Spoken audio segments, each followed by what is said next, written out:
Good morning students. I hope you are doing well. आप लोगों को जो पढ़ाया जा रहा होगा वो आप लोग रिवाइज कर रहे होंगे। आज हम लोग एनसीईआरटी, जैसा कि हमारा शेड्यूल था, एनसीईआरटी को हमने पहले क्लास 8 स्टैंडर्ड की एनसीईआरटी को हमने शुरुआत किया था। हमने आप लोगों को फसल के बारे में बताया था। फसल किसे कहते हैं, भोजन किसे कहते हैं, उसका उपयोग क्या होता है, फसलें कितनी प्रकार की होती हैं। हमने इसमें बताया था कि रबी, खरीफ, जायद की फसलें होती हैं, भोजन का उपयोग हम कहाँ करते हैं, फसलें कैसे उगाई जाती हैं, इत्यादि इत्यादि। उसको अभी हमने एक नज़र में आपको समझाया। अब हम पढ़ाने चल रहे हैं। जो हमारा टॉपिक है वो नेक्स्ट टॉपिक है कृषि पद्धतियाँ। आप लोगों के मन में ये सवाल उठता होगा कि जो फसलें उगाई जाती हैं, जो फसलें हम खाते हैं, जिन फसलों का प्रयोग करते हैं, वे आती कहाँ से हैं, उनकी सिस्टम्स क्या है। तो उसी के विषय में हम लोग शुरुआत करेंगे। ये टॉपिक आप लोग हिस्ट्री में भी पढ़ेंगे, हम हिस्ट्री को पढ़ाएंगे अच्छे से, तो वहाँ भी ये टॉपिक को कवर करेंगे और आज तो कवर ही करें। जैसे कृषि पद्धतियाँ आप यहाँ पर लिखा हुआ देख रहे होंगे।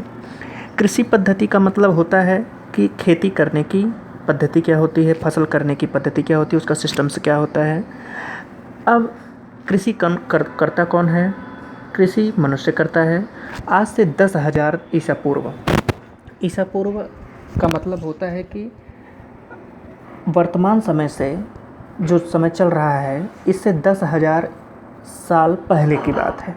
तो 10,000 ईसा पूर्व मनुष्य का जीवन कैसा था? 10,000 साल पहले मनुष्य एक घुमंतू जीवन जी रहा था।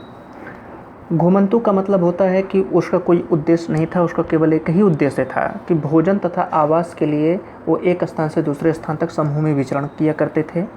समूह में क्यों विचरण करते थे? ताकि जंगली जानवर, अगर वो अकेले रहते थे तब के समय में, आज से 10,000 20,000 वर्ष पूर्व, जंगली जानवर इतने विशालकाय होते थे कि अकेला मनुष्य उनका सामना नहीं कर सकता था। इसीलिए वो जंगली जानवरों से सुरक्षा के लिए समूह में विचरण करते थे, समूह में रहते थे। तो समूह में विचरण करने के साथ वो भोजन की तलाश करते थे। और भोजन उनको मिलता कहाँ से था? कच्चा फल। ये कहाँ से मिलता था? जंगलों में। और जंगल में कहाँ वो मैक्सिमम रहते थे? नदियों के किनारे, क्योंकि नदियों का पानी मीठा होता है, उनको जल जो है आसानी से उपलब्ध हो जाता था। तब के समय में जल काफ़ी स्वच्छ होता था और मीठे जल को पीने के लिए नदी के किनारे जो है वो आते थे पशु पक्षी, जीव जंतु। उनका ये शिकार करने में भी बहुत ही आरामदेह होता था। कच्चा फल, सब्जी, जैसे आज के युग में जो सब्जियां बनाई जाती हैं, ऐसी सब्जियां तब नहीं बनाई जाती थी। तब के समय में सब्जी बनाने का तरीका अलग होता था। वे कच्ची ही सब्जी तोड़ करके खाते थे, कच्चा फल।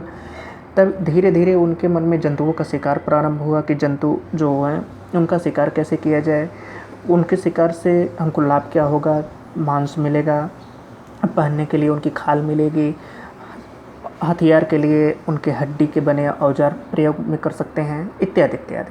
तो आप परिवर्तन प्रकृति का नियम होता है और जो चीज़ें आज सुधर रही हैं वो आगे 10 साल बाद और एडवांस रूप में आएंगी। जैसे आज आप लोग मोबाइल फ़ोन चलाते होगे तो आज एंड्रॉयड सेट चलाते होगे, ज़रूरी नहीं है कि आज से 10 साल बाद भी एंड्रॉयड सेट चलाओ। कोई ऐसा आविष्कार होगा, कोई ऐसा दिन ब दिन सुधार हो रहा है, तो कोई ऐसी मोबाइल फ़ोन आएगी जिसको आप बहुत ही और सुविधाजनक तरीके से और फीचर्स के साथ करोगे। तो इसी कॉन्सेप्ट पे मनुष्य धीरे धीरे, जब वो पहले घुमंतू जीवन जिया, इसके बाद भोजन तथा आवास के लिए दूसरे समूह में विचरण किया, फिर भोजन किया, फिर कालांतर में खेती प्रारंभ किया। खेती इसे अचानक नहीं प्रारंभ हुई। खेती प्रारंभ करने के लिए उनको बहुत संघर्ष करना पड़ा। इसमें अग्नि का आविष्कार है, पत्थरों के हथियार हैं, हड्डियों के हथियार हैं, इत्यादि इत्यादि इत्यादि। तो खेती में चावल, गेहूँ, अन्य खाद्य फसलों का उत्पादन, यहीं से उनका कृषि आरंभ हुआ।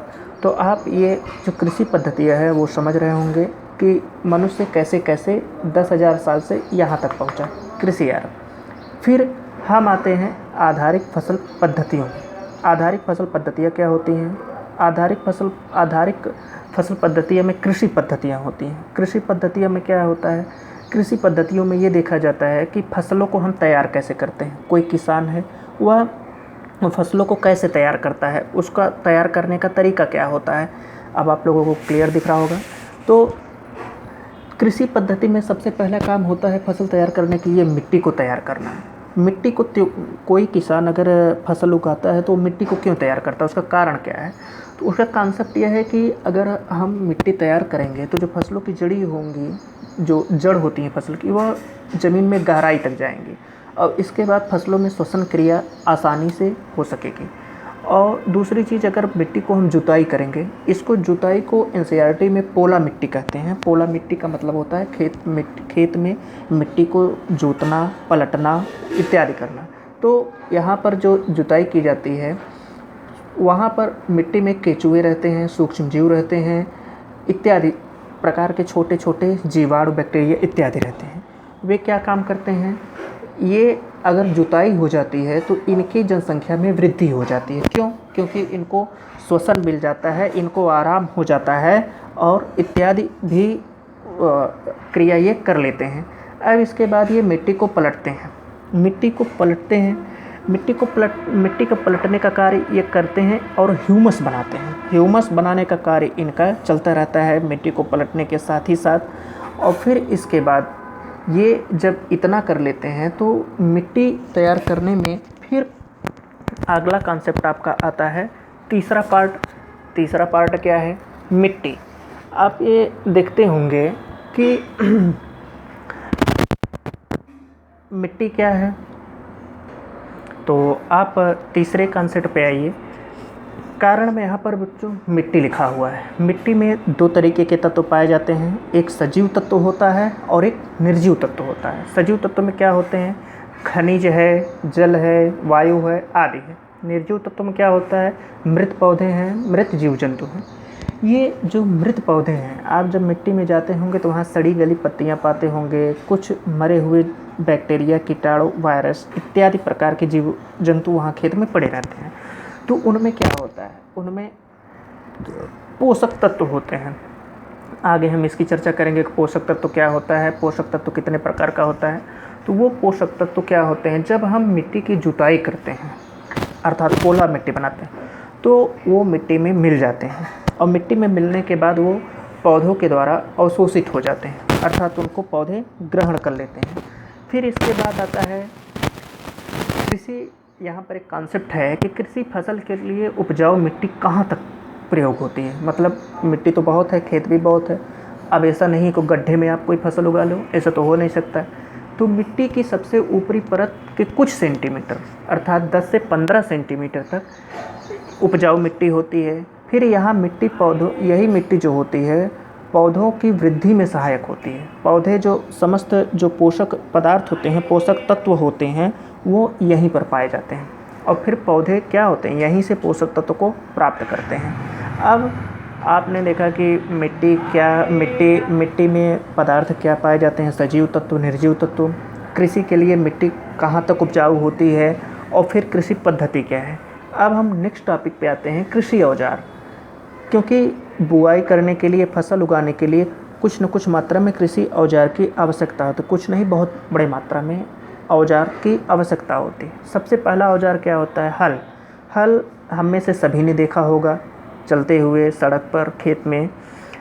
हल का काम होता है जुताई करना, खाद उर्वरक मिलाना, खरपतवार निकालना, मिट्टी खुरचने के लिए इत्यादि के लिए।